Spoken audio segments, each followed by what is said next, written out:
에베소서 강의 세 번째 시간으로 은혜와 평강이라는 제목으로 하나님 말씀 함께 나누도록 하겠습니다.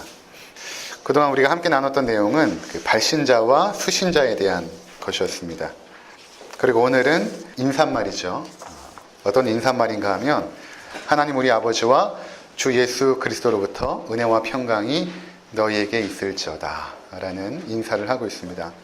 여러분들이 이제 신약 성경에서 특별히 바울이 쓴 그 서신서들을 쭉 보면 이 인사말이 거의 동일합니다. 거의 대부분 이렇게 빌립보 교회 편지 보낼 때도, 또 고린도 교회 편지 보낼 때도, 또 골로새 교회 편지 보낼 때도 은혜와 평강이 너에게 있을지어다 이런 인사를 꼭 합니다.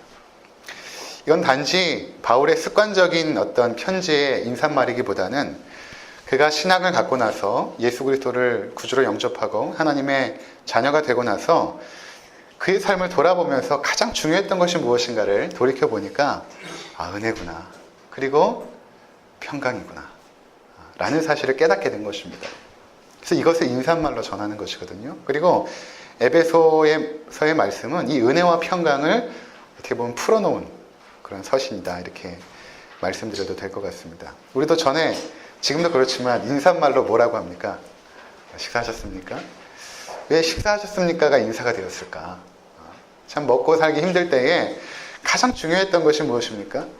밥을 먹는 것이었습니다. 그래서 식사하셨습니까? 이렇게 된 것처럼 바울이 그의 인생을 통틀어서 그가 깨달았던 가장 중요한 진리, 그것은 바로 은혜와 평강이기 때문에 이렇게 인사말을 하고 있는 것입니다. 은혜는 우리가 잘 아는 것처럼 하나님께서 자격 없는 자들에게 베풀어 주시는 하나님의 호의입니다. 전혀 받을 자격이 없는 자들에게 하나님께서 계속해서 호의를 베풀어 주시죠. 그분의 사랑, 그분의 긍휼하심, 또 그분의 자비하심, 또 용서하심, 이것을 계속해서 베풀어 주시거든요. 전혀 자격이 없는데 이것을 은혜라고 말하는 것입니다. 그리고 평강은 무엇인가 하면 은혜의 결과이죠. 하나님의 은혜를 받고 나면 우리 가운데 그 결과로 평강이 임합니다. 그래서 오늘 이 부분을 좀 더 자세하게 나누길 원하는 것입니다. 은혜라는 단어를 여러분이 딱 들었을 때 어떤 것을 이제 떠오르는지 모르겠어요. 우리가 지난 과거 가운데 하나님께서 베풀어 주신 그런 여러 가지 은혜들이 있지 않겠습니까? 아마 그런 것들을 떠올릴 것입니다. 그것이 맞거든요. 무엇인가 하면 하나님께서 우리와 관계를 맺으십니다. 전에 말씀드린 것처럼 어떻게 거룩하신 하나님이 죄인들과 관계를 맺을 수가 있는가? 그것은 언약이라는 방식을 통하여, 특별히 예수 그리스도의 그 새 언약, 십자가의 피값으로 그의 백성을 사서 우리와 하나님 사이에 막힌 담을 허무시고 우리를 그의 백성으로 인도해 내신 것입니다. 그래서 하나님은 우리를 그분의 거룩한 성도로 보시죠. 그렇게 우리가 죄인인데 하나님의 성도가 되고 거룩한 백성이 되고 이 땅에 살아가면서 마침내는 죽어 영광의 나라에 이르기까지, 그리고 영광의 나라에 이르러서 하나님 전에서 하나님을 얼굴과 얼굴을 맞대어 보며 또 그 속에서 찬양과 경배와 영광을 돌리는 그 영원의 시간으로 들어가는 그 시간까지, 어떻게 보면 이 에베소의 시점은 그 창세전에 그리스도 안에서 우리를 택했다라고 말하는데, 그 창세전에 그리스도 안에서 우리를 택한 시점부터 해서 영광의 나라에서 영원토록 주와 함께 거하는 그날까지 하나님과의 관계 속에서 지속적으로 베풀어 주시는 그분의 호의, 그것이 은혜인 것입니다. 그러니까 지금도 계속해서 그분의 은혜가 우리 가운데 내려오고 있거든요. 그러니까 이 은혜 때문에 사실 여러분들이 이 자리에 있는 것입니다. 그러니까 인격적인 관계들은 참 특이한 게 뭐냐면, 이것을 여러분이 성경을 잘 이해할 수 있는데, 하나님이 창조주이시고 거룩하시고 전능하신 분인데 성경에서 우리를 향한 표현은 대부분 인격적인 표현을 하십니다. 내가 너희를 사랑한다. 너희가 내 품을 떠나면 내가 가슴이 아프다. 너희가 죄 가운데 있으면 내가 너희에게 얼굴을 돌리겠다. 하나님의 얼굴이 없으시거든요. 그런데 그렇게 인격적인 표현들을 통하여 그분의 은혜를 우리 가운데 이해시키는 것입니다. 인격적인 관계 속에서는 억압이나 강압이 통하지 않습니다. 여러분들이 누군가를 사랑하게 될 때 그 사람이 나를 사랑해주지 않으면 그 관계가 지속될 수가 없는 것이죠. 인격적인 관계의 특징이 그렇습니다. 근데 우리는 죄인이기 때문에 계속해서 하나님의 품을 벗어나려는 경향성이 있습니다. 그렇게 태어나면서부터 우리는 죄성으로 우리의 삶의 방향성이 지워진 것입니다. 원죄라고 말하죠.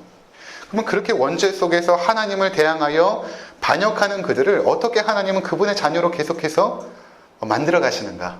그것이 은혜라는 것입니다. 그래서 우리가 은혜를 받게 되면 어떤 현상이 생기냐면 하나님의 은혜 앞에 자발적으로 무릎을 꿇게 되는 것입니다. 하나님이 폭력적이거나 강압적이거나 강제로 우리를 이 자리에 끌고 오는 것이 아니라 그분의 그 인격의 그 크심 앞에, 그 사랑의 그 크심, 그 은혜의 풍성함 앞에 우리를 굴복시키시는 것입니다. 이것을 그 신학자들은 뭐라고 말하냐면 불가항력적인 은혜다. 불가항력적인 은혜다. 무엇인가 하면 우리는 저항을 합니다. 그리고 이 죄악된 모든 환경들이 하나님의 은혜를 받지 못하도록 시스템화되어 있습니다. 세상을 보십시오. 하나님은 반역하는 시스템이 되어 있죠. 그런데 그 저항에도 불구하고 하나님은 그것을 다 뚫고 내려와서 그 저항을 다 물리치시고 하나님의 은혜로 우리를 굴복시키겠다는 것입니다. 하나님의 은혜로 승리하시겠다는 것입니다. 이것이 불가항력적인 은혜라는 것입니다. 우리 가운데 뚫고 들어옵니다. 계속해서 우리는 반역하는데 그 은혜의 사랑 앞에 우리를 계속해서 무릎 꿇게 하시는 것입니다. 은혜인 것입니다. 그래서 이 부분을 우리가 조금 더 구체적으로 살펴보고자 하는 것입니다. 로마서 8장 30절을 한번 보시면 또 미리 정하신 그들을 부르시고 부르신 그들을 또한 의롭다 하시고 의롭다 하신 그들을 또한 영화롭게 하셨느니라. 하나님의 은혜가 우리 인생 가운데 펼쳐지는데 언제부턴가 우리를 은혜로 미리 정하셨다는 것입니다. 내가 너희를 나의 백성 삼기로 미리 정했다는 것입니다. 굉장히 놀라운 일입니다. 그럼 하나님께서 우리를 그의 자녀로 삼으실 때, 미리 정하실 때, 내가 저 심지영이라는 저 사람을 내가 나의 자녀 삼아야겠다라고 정하실 때에 내가 과연 하나님의 뜻 안에 있었는가? 내가 과연 하나님께서 나를 택정하실 때에 좀 기특한 모습이 있었을까? 전혀 그렇지가 않습니다. 오히려 하나님을 반역하고 죄악 가운데 있을 때, 전혀 그분의 자녀가 될 만한 아무런 조건이 없을 때에 그냥 우리를 정해버리시는 것입니다. 지난 시간에 말씀드린 것처럼 이스라엘이 택정함을 받은 것은 그들의 수요가 많거나 강해서가 아니라 하나님께서 그들을 그냥 사랑하신 것입니다. 이것은 이해할 수가 없어요. 왜 나를 사랑할까? 왜 저 사람이 아니라 나를 택하셨을까? 저 사람이 나보다 훨씬 괜찮은 사람인데 왜 나를 선택하셨을까? 라는 것은 신비이고 또 이해할 수 없죠. 그냥 우리를 은혜로 사랑해 버리신 것입니다. 에베소서 2장 3절과 5절 함께 보도록 하겠습니다. 전에는 우리도 다 그 가운데서 우리 육체의 욕심을 따라 지내며 육체와 마음에 원하는 것을 하여 다른 이들과 같이 본질상 진노의 자녀이었더니 긍휼이 풍성하신 하나님이 우리를 사랑하신 그 큰 사랑을 인하여 허물로 죽은 우리를 그리스도와 함께 살리셨고 너희는 은혜로 구원을 받은 것이라. 우리가 그분의 택정함을 받아 그분의 자녀가 되었는데 우리가 원래는 어떤 사람이었는가? 전에는 우리도 다 그 가운데서 우리 육체의 욕심을 따라 지내며 육체와 마음에 원하는 것을 하여 다른 이들과 같이 본질상 진노의 자녀이었더니 우리는 진노의 자녀, 본질상 다른 세상에 우리가 죄인들이라고 손가락질하는 그 사람들과 우리는 다를 것이 하나도 없었다는 것입니다. 그런 우리를 하나님께서 택정하신 것입니다. 이것이 은혜이죠. 하나님께서 왜 나를 택하셨을까? 아, 은혜이구나. 두 번째는 그렇게 하나님께서 택정하신 자들을 부르십니다. 이 부르심을 영어로는 콜링이라고 하죠. 이 부르심은 어떤 것이냐면 우리의 그 인생의 삶의 과정 가운데서 어느 순간 하나님께서 우리의 이름을 불러내시는 순간이 있습니다. 사실 여기 있는 거 우리가. 하나님께서 우리 이름을 부르시고 그분 품으로 인도하신 것입니다. 잘 생각해보면 내가 하나님께로 나간 것 같아요. 그때 그 상황은 정말 하나님께로 나갈 수밖에 없는 상황이었어. 그때 나는 너무 절망적이어서 하나님만을 의지할 수밖에 없었어. 그래서 내가 마치 하나님께로 나간 것 같은데 사실은 하나님께서 우리를 부르신 것입니다. 그 모든 환경과 그 모든 마음의 형편들을 하나님께서 다 읽어놓으시고 하나님 앞으로 우리를 불러내신 것입니다. 이것이 부르심입니다. 에베소서 1장 18절 거기 함께 읽도록 하겠습니다.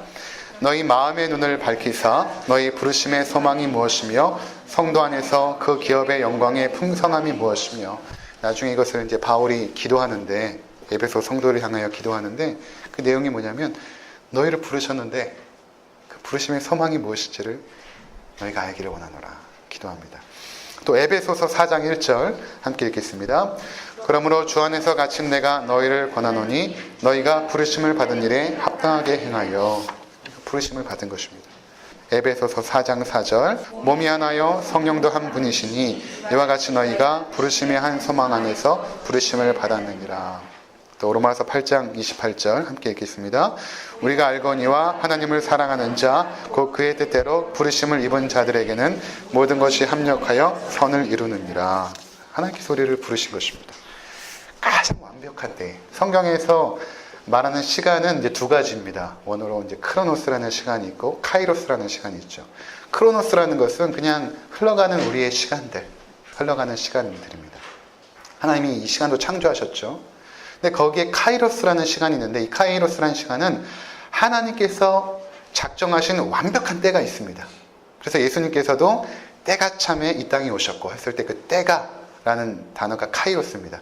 하나님께서 계획하시고 작정하신 그 목적에 가장 부합한 때, 카이로스입니다. 그래서 우리가 인생 가운데 살아가다가 하나님의 그 카이로스의 때에 하나님께서 여러분을 부르신 것입니다. 그때 내가 하나님 앞에 나오게 된 것입니다. 우리가 반드시 알아야 할 것이 있습니다. 나에게 닥쳤던 삶의 시련들이 있지 않습니까? 우리의 마음이 요동치고 삶의 기반이 흔들렸던 순간들이 있었습니다. 그것이 때로는 우리 건강의 문제일 수도 있었고 또 때로는 사업의 실패일 수도 있습니다. 또 자녀들로 인해서 아픈 마음을 간직한 채 소리 없는 통곡의 눈물을 흘린 순간일 수도 있습니다. 또 사람들에게 실망하고 내 자신에게 절망한 순간들이 있었습니다. 근데 그러한 순간들 속에서 우리가 다른 것을 붙잡고 의지할 수도 있었는데 내가 어떻게 하나님 앞에 나왔을까? 어떤 사람은 그러한 순간들 속에서 하나님을 떠나가는 사람도 있습니다. 근데 우리는 어떻게 더 하나님 앞에 나와서 그분을 더욱더 붙잡게 되었을까? 그것은 하나님께서 우리를 부르신 것입니다.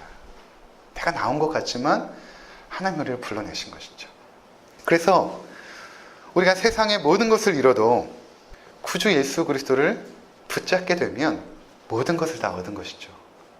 그러한 삶의 절망과 위기 앞에서 우리는 예수 그리스도를 붙잡은 것입니다. 그러니까 하나님께서 우리를 그렇게 인도하세요. 왜냐하면 예수 그리스도를 잃어버리면 다 잃어버린 것이기 때문에 때로는 가지치기를 하시죠. 우리의 삶의 모든 것들을 다 가지치기 하시고 예수 그리스도 앞에 무릎 꿇도록 우리의 모든 삶의 환경들과 우리의 마음의 심령들을 일구시는 것입니다. 그러한 과정들이 무엇인가? 은혜라는 것입니다. 그러니까 우리가 은혜라는 관점으로 우리의 삶의 뒤안길들을 바라봐야 되는 것입니다. 그때 내가 그런 실수만 안 했어도 우리 집은 잘 살 텐데가 아니라 그래 하나님께서 은혜 가운데 나를 절망하게 하셨어. 내가 그거 아니었으면 내가 어떻게 하나님을 붙잡았을까? 그때 내가 내 몸에 아픔이 아니었다면 내가 어떻게 예수 그리스도의 존귀하심을 깨달았을까? 내가 그때 우리 자녀들 때문에 그렇게 통곡의 눈물을 흘리지 않았다면 내가 정말 주님 앞에 엎드리고 나와 그분의 손길을 붙잡았을까? 그것이 은혜라는 것입니다. 그러니까 바울이 깨닫게 된 사실, 과거에 예수 그리스도를 믿는 자들을 붙잡아 옥에 가두고 죽는데 찬송을 하고 그랬던 자신의 삶, 그리고 여전히 예수 그리스도를 믿었지만 자신에게 있는 그 육신의 고통, 육신의 가시, 그것 속에서도 그가 깨달은 것은 내 은혜가 되게 족하구나. 이는 내가 약한 데서 온전하여짐이라. 내가 약한 데서 그리스도의 강함이 나타나기 때문에 이것이 은혜구나. 이렇게 고백했던 것입니다. 그러니까 여러분, 은혜를 아는 사람은 이런 생각에 빠지지 않죠. 어떤 것이냐면 기복주의 신앙입니다. 뭔가 잘 되면 다 축복이고 어렵고 힘들고 낙심되는 일이 생기면 뭔가 내가 잘못해서 하나님 앞에 심판을 받는 것이고, 이런 아주 단순한 그 신앙을 가진 분들이 계세요. 기복주의 신앙입니다.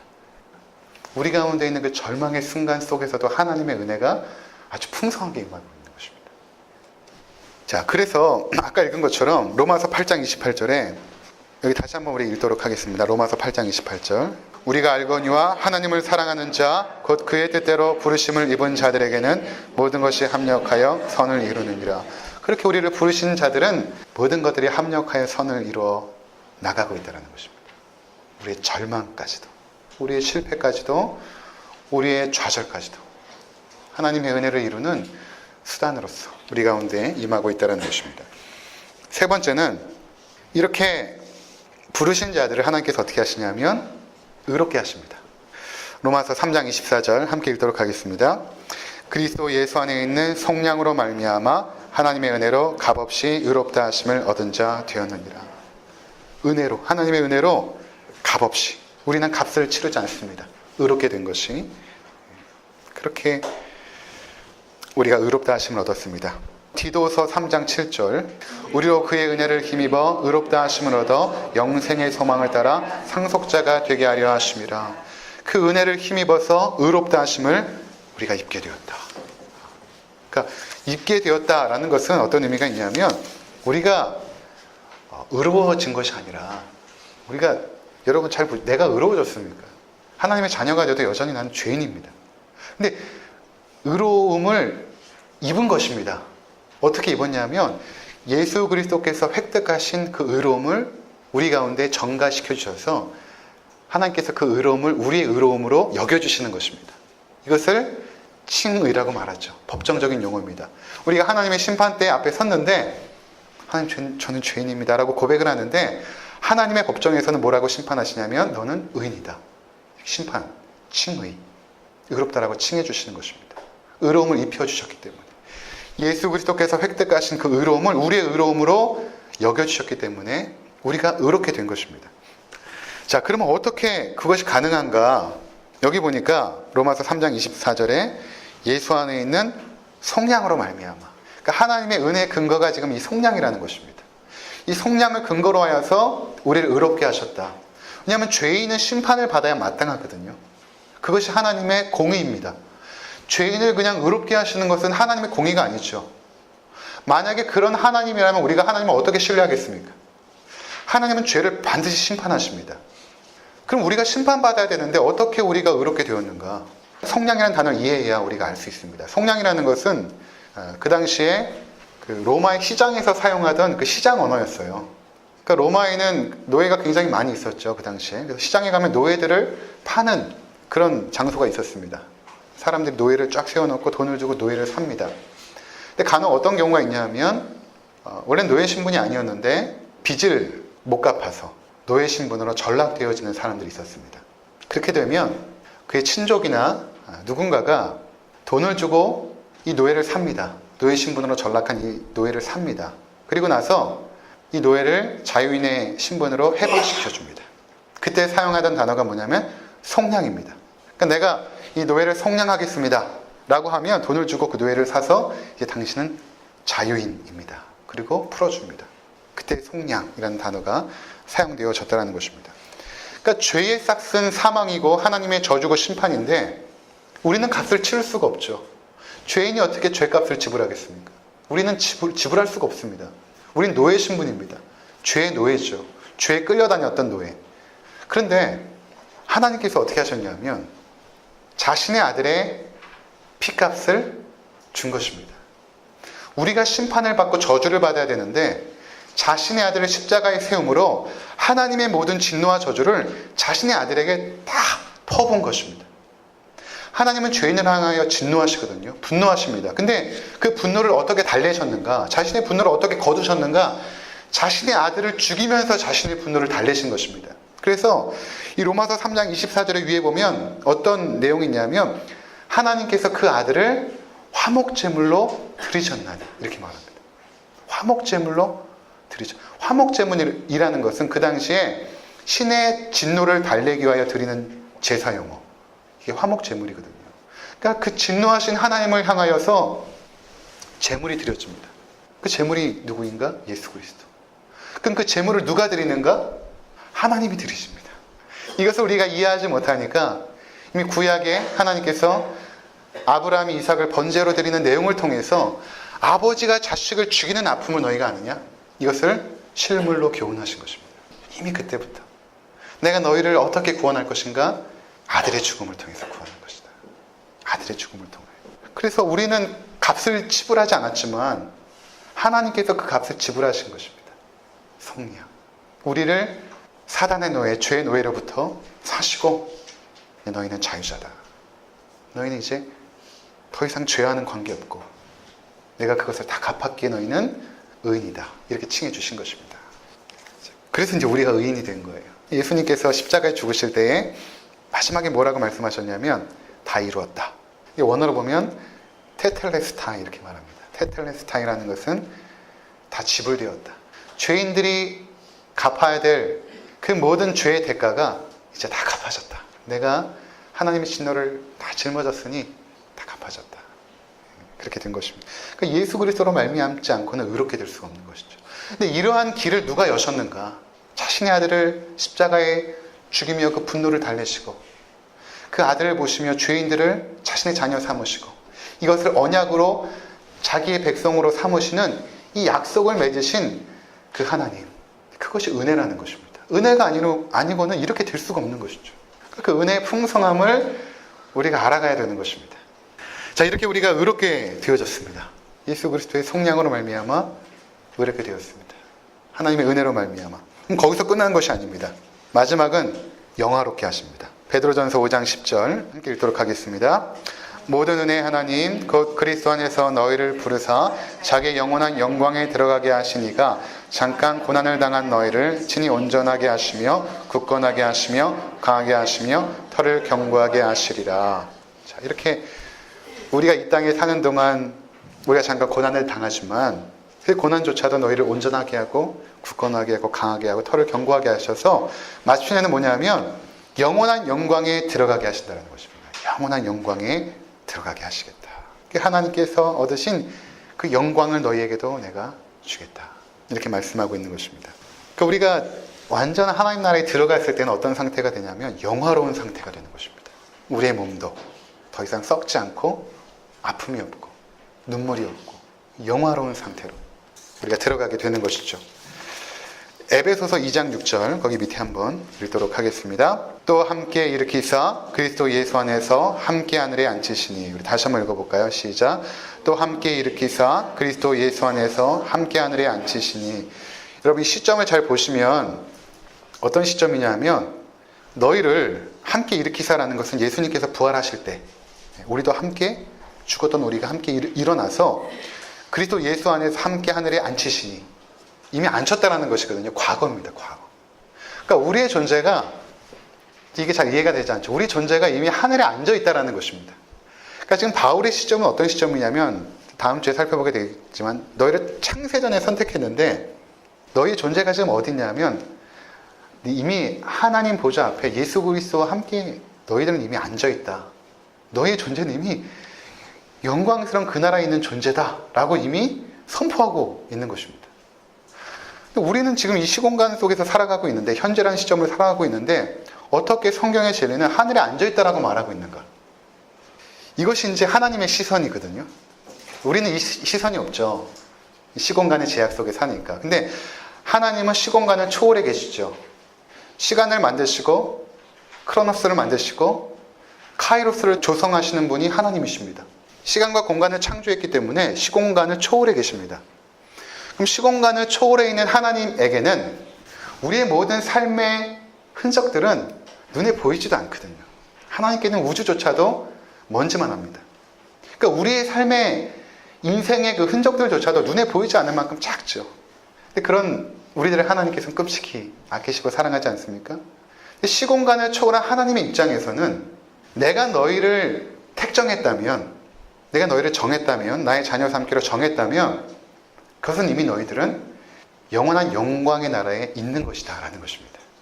하나님이 정하셨습니다. 그러니까 이것을 우리가 잘 알아야 되는데 그럼 하나님이 정하신 자들, 구원하기로 택정하신 자들이 과연 그 품을 떠날 수가 있는가? 그럴 수가 없습니다. 바다 끝에 거해도 하나님은 찾아오십니다. 우리는 생각하거나 계획하면 능력이 없고 환경이 바뀌어서 그것을 이루지 못하지만 하나님은 전능하시고 전지하시기 때문에 하나님은 생각만 해도 이루어지십니다. 내가 저들을 구원하기로 정해야겠다라고 택한 자들은 그냥 영광의 나라에 있는 것입니다. 하나님의 시각에서는. 제가 중학교 2학년 때 국어 공부 시간에 선생님이 이 작품은 전지적 작가 시점으로 써졌습니다. 이런 단어를 처음 배웠어요.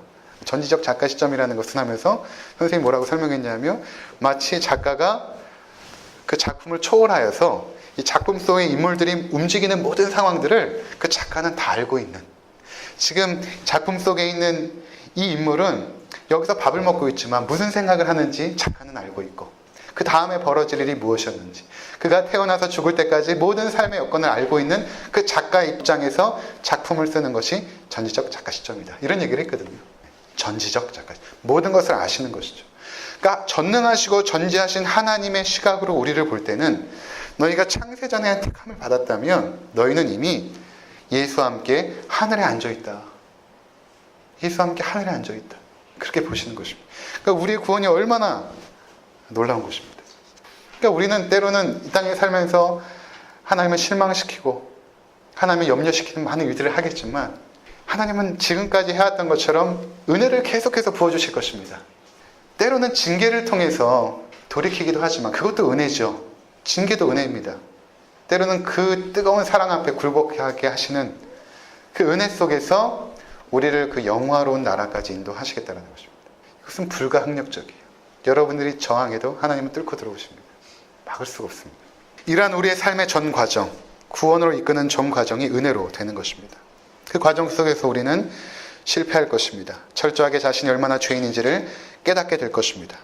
우리는 하나님 앞에서 신실하지 못할 것입니다. 다짐하고 결단하지만 또 넘어지고 또 실패할 것입니다. 우리의 빛이신 하나님 앞에 가까이 갈수록 우리의 더러움과 참혹함, 죄악들이 더욱 드러날 것입니다. 그러니까 여러분들이 전에는 내가 그렇게 죄인인지 몰랐지만 신앙생활을 열심히 하면 할수록 여러분들이 깨닫게 되는 것은, 내가 정말 가망성이 없는 죄인이구나. 다른 말로 하면 내가 빛 가운데 더 가까이 가고 있다는 것입니다. 빛이신 하나님께 처음엔 너무 멀어서 내 어둠이 보이지 않았는데 가까이 가니까 이 어둠이 계속 폭로되는 거예요. 그렇게 이해하시면 됩니다. 근데 그러한 나를 은혜로 계속 덮어가십니다. 그래서 우리는 자랑할 수가 없는 것이죠. 내 노력과 의지로 여기까지 왔다면 은근히 자랑할 수 있겠으나 오히려 우리는 하나님 보시기에 부끄러운 모습이었습니다. 그런 나를 이 자리까지 인도하신 것을 우리는 은혜로밖에 해석되어지가 않는 것입니다. 다른 것으로는 이해할 수가 없어요. 은혜구나. 이런 나를. 어떻게 나 같은 놈이 여기서 하나님 말씀을 전할 수 있을까? 은혜입니다. 설명할 수가 없어요. 은혜입니다.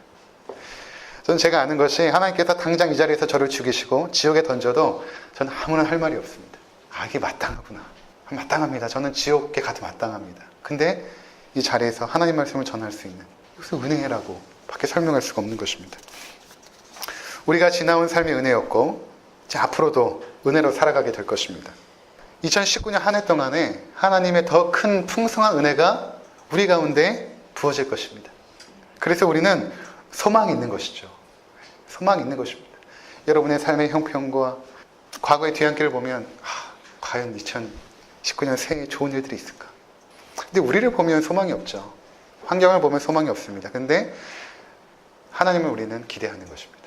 왜냐하면 하나님은 은혜로우셨기 때문에, 계속해서 우리 가운데 은혜를 부어주셨기 때문에 그 하나님을 기대하는 것이죠.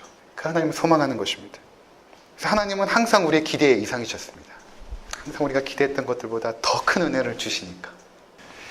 자, 이렇게 하나님께서 우리에게 계속해서 은혜로 우리를 채워주시는데, 그 은혜의 결과가 무엇인가 하면 평강입니다. 이 평강을 좀 더 원문에 가깝게 해석을 하면 평화라는 단어로 바꾸시는 게 더 좋습니다. 평화. 평강이라는 것은 우리 내면의 평온한 상태를 의미하는 것 같은 뉘앙스가 있지만, 평화라는 것은 하나님과의 막힌 관계가 허물어지고, 그래서 우리가 하나님과 화평을 이루고, 하나님과 화평을 이루게 되면 그 결과로 수평적인 이웃과의 관계도 평화를 이루게 됩니다. 왜냐하면 이 평화가 샬롬이거든요. 하나님과 샬롬을 이루게 되면 하나님으로부터 은혜를 계속 받게 되거든요. 그러면 우리가 자연스럽게 어떤 모습이 되어지냐면, 은혜를 받게 되면 사람들이 사랑스러워지고 사람들을 섬기고 싶은 마음이 생깁니다. 그래서 은혜를 받지 못한 상태에서 우리가 뭔가를 막 섬김과 봉사를 하게 되면 낙심이 되죠. 시험에 듭니다. 그래서 그럴 때는 우리가 멈춰야 됩니다. 은혜가 공급되지 않는 상태에서는 아무리 좋은 일도 멈춰야 됩니다. 나중에는 시험에 들고 힘들거든요. 근데 은혜가 계속 공급이 되어진 상태에서는 에너지가 계속 생기죠. 섬길 만한 에너지들, 사랑할 만한 에너지들이 생깁니다. 그래서 전에는 이웃들이, 내 회사의 직장 동료들이 경쟁 상태였고 짓밟고 올라가야 될 상대였는데, 어느 순간부터는 내가 이들을 좀 섬겨야겠다. 참 불쌍하다. 나는 하나님의 은혜를 받고 나니까 저들이 저렇게 처절하게 경쟁하며 치열하게 살아가는 것이 너무 애처로워 보이는 것입니다. 전에는 그런 시각이 전혀 없었는데, 그래서 그 은혜로 그들을 보듬어 안기 시작하죠. 그러니까 이웃과의 관계도 평화가 이루어지는 것입니다. 화평케 되는 것이죠. 하나님과의 샬롬이 이웃과의 샬롬을 이루는 것입니다. 그러니까 그 모든 것들이 바로 은혜의 결과라는 것입니다. 에베소서 2장 13절에서 17절, 이제는 전에 멀리 있던 너희가 그리스도 예수 안에서 그리스도의 피로 가까워졌느니라. 이는 우리의 화평이신지라. 둘로 하나를 만드사 원수된 것 곧 중간에 막힌 담을 자기 육체로 하시고 법조문으로 된 계명의 율법을 폐하셨으니 이는 이 둘로 자기 안에서 한 새 사람을 지어 화평하게 하시고 또 십자가로 이 둘을 한 몸으로 하나님과 화목하게 하려 하심이라. 원수된 것을 십자가로 소멸하시고 또 오셔서 먼 데 있는 너희에게 평안을 전하시고 가까운 데 있는 자들에게도 평안을 전하셨으니, 진노의 자녀였던 우리가 예수 그리스도의 그 피로, 그 속량으로 이제 하나님과 막힌 담이 깨어지고 하나님과의 샬롬을 이루게 된 것입니다. 자, 그래서 어거스틴이 참회록 1장에서 1장 맨 처음에 이런 고백을 합니다. 우리의 영혼은 주님 안에서 쉼을 얻을 때까지 평안을 모릅니다. 우리 영혼은 주님 안에서 쉼을 얻을 때까지 평안을 모릅니다. 정말 그렇지 않습니까? 염려와 불안들, 한치 앞의 일도 모르는 그 삶의 환경 속에서 일어나는 그 불안들, 그것들이 해결이 안 됩니다. 우리 인생들은. 여러분 이웃을 잘 보시면 저들 안에 해결하지 못하는 그 마음 중심의 불안함이 있습니다. 늘 초조하고 늘 불안하고 늘 걱정이 있고. 근데 하나님의 은혜가 임하자 하나님과의 샬롬 상태에서 더 이상 염려가 없고 불안이 없죠. 하나님의 은혜가 우리 가운데 임하고 있다는 그 믿음의 확신 속에서 우리의 염려와 불안들은 다 사라져버리는 것입니다. 그리고 우리 심령 가운데도 평강이 임하죠. 내적인 평강이 임하게 되는 것입니다. 이 모든 그 하나님의 은혜와 평강, 이게 어디로부터 왔는가? 에베소서에서는 이렇게 말씀하시죠. 하나님 아버지와 우리 주 예수 그리스도로부터. 하나님 아버지와 우리 주 예수 그리스도로부터. 거기서부터 오는 그 은혜와 평강, 그것이 우리에게 임한 것입니다. 그러니 우리가 어찌 하나님을 찬송하지 않을 수 있겠습니까? 어찌 예수 그리스도를 사랑하지 않을 수 있겠습니까? 새로운 한 해도 하나님 아버지와 주 예수 그리스도로부터 은혜와 평강이 우리에게 임할 것입니다. 기대함과 소망함으로 시작하시는 복된 성도님들 되시기를 주의 이름으로 축원을 드립니다. 기도하시겠습니다.